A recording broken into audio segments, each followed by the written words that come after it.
नमस्कार दोस्तों, स्वागत करता हूं आप सभी का माझी से एजुकेशन में।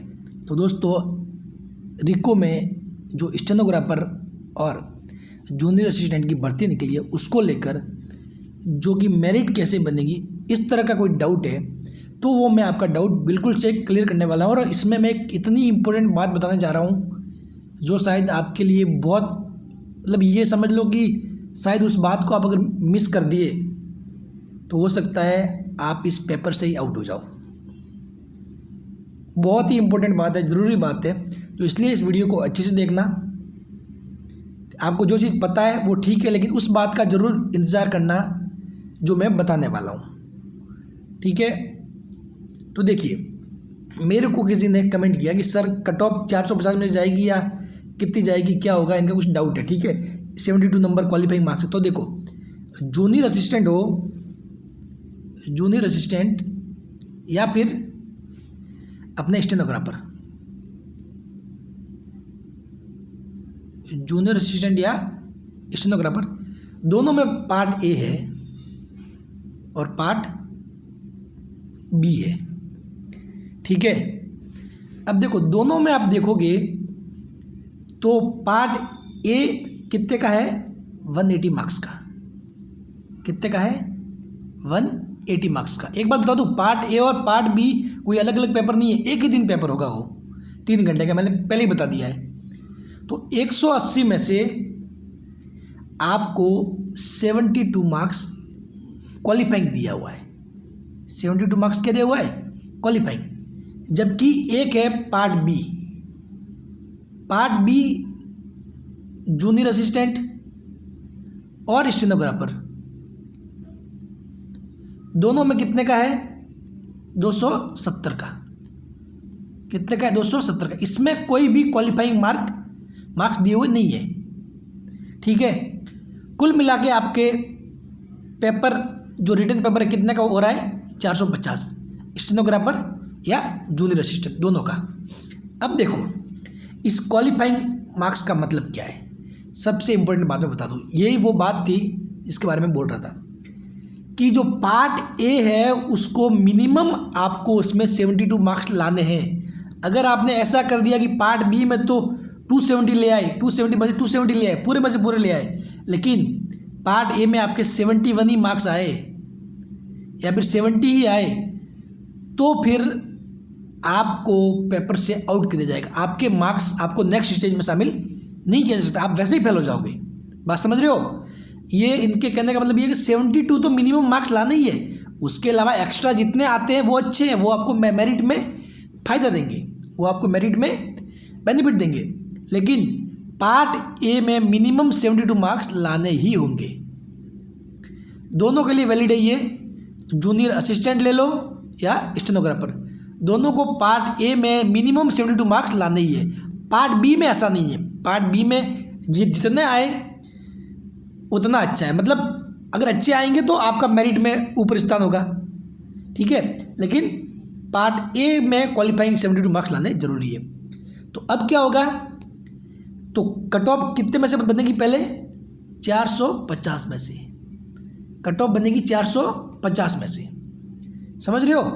लेकिन इस बात का ध्यान रखा जाएगा कि पार्ट ए में 72 नंबर मिनिमम आए हो। ज़्यादा आ रहे हैं तो अच्छी बात है। अब से 450 में से कट ऑफ बनेगी, फिर उनको किसके लिए पास किया जाएगा, एफिशिएंसी टेस्ट के लिए, जो टाइपिंग टेस्ट वगैरह। तो उसमें देखो, ये किसके लिए लिखा हुआ है, ये स्टेनोग्राफर के लिए लिखा हुआ है। ये आपके सिलेबस में एक लाइन लिखी हुई है, देखना ध्यान से। Only those candidate who have qualified the written examination, qualified यानी कि जहाँ पे क्वालिफिकेशन मार्क्स दिया हुआ है 72 मार्क्स, ठीक है, will be called for proficiency test.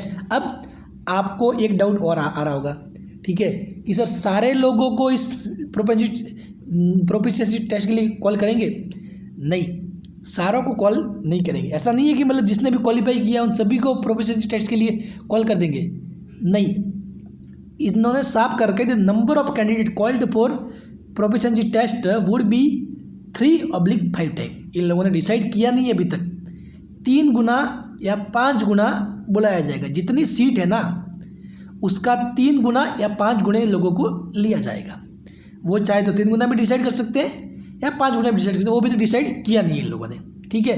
तो जो 450 में से जिसने पार्ट ए में मिनिमम 72 मार्क्स ले लिए हो उनको मेरिट में शामिल किया जाएगा, और उस मेरिट में फिर जो 3 गुना में शामिल हो रहे हैं या फिर अगर वो 5 गुना डिसाइड करें तो 5 गुना में शामिल हो रहे हैं उनको फिर आगे के स्टेज के लिए कॉल किया जाएगा। जबकि जूनियर असिस्टेंट का जो प्रोफिशिएंसी टेस्ट है उसके लिए इन लोगों ने पहले ही 3 टाइम लिख रखा है, तो मतलब इसमें 3 टाइम्स ही पास होंगे।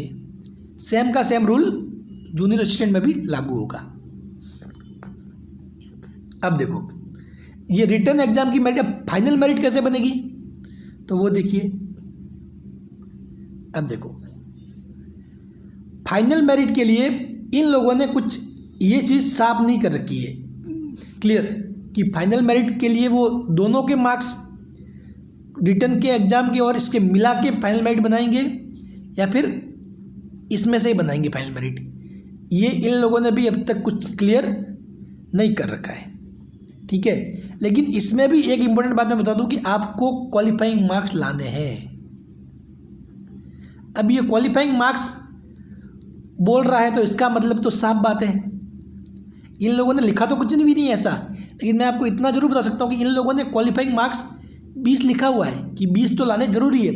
तो इसका मतलब सीधा सीधा क्या हुआ कि आपके मिनिमम 20 मार्क्स आएंगे तो ही आपका टोटल रिटन वाले में जोड़ा जाएगा, फिर आपके टोटल में शामिल किया जाएगा। भले ही आप रिटन एग्जाम के टॉपर हो, ठीक है, लेकिन यहाँ पर आपके मार्क्स आ गए 18, समझ गए, तो आप बाहर हो गए, आउट,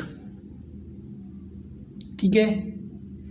तो टोटल मेरिट कितने में से बनेगी, ये 50 और 50 कितने हुए 100, तो 550, 450 प्लस 100, तो final selection same to same ये जूनियर असिस्टेंट के लिए देख लो। इनमें पार्ट वाइज डिवाइड किया हुआ है, 10 संघ, अगर इनमें आपने गलती से एक में 6 आ गए तो भी आपका काम खत्म, वहीं पे आपको आउट कर दिया जाएगा। तो सिंपल सी बात यह है कि 450 में से पहले तो मेरिट बनेगी, फिर आपको इन 100 में से लाने, इनको भी मिनिमम क्वालिफाइंग मार्क लाने, भले ही आपने रिटन टॉप कर लिया हो लेकिन यहाँ पे अगर क्वालिफाई नहीं किया तो आपको वैसे ही बाहर कर दिया जाएगा। तो कुल मिला के 550 में से कट ऑफ बनेगी, कितने में से 550। अब ये इन लोगों ने मेंशन नहीं किया, लेकिन आप ये इससे ही समझ जाओ कि इनके जो क्वालिफाइंग मार्क्स रखा है ना मिनिमम, इसका मतलब ही ये है कि ताकि इनका योग उसमें जोड़ने लायक हो, ठीक है। तो आपको जानकारी अच्छी लगी हो प्लीज़ लाइक करें और अपने दोस्तों को भी शेयर करें, उनको बताएं, और अगर आपको कुछ गलत लग रहा है तो आप कमेंट में बता सकते हैं। आपका वेलकम है।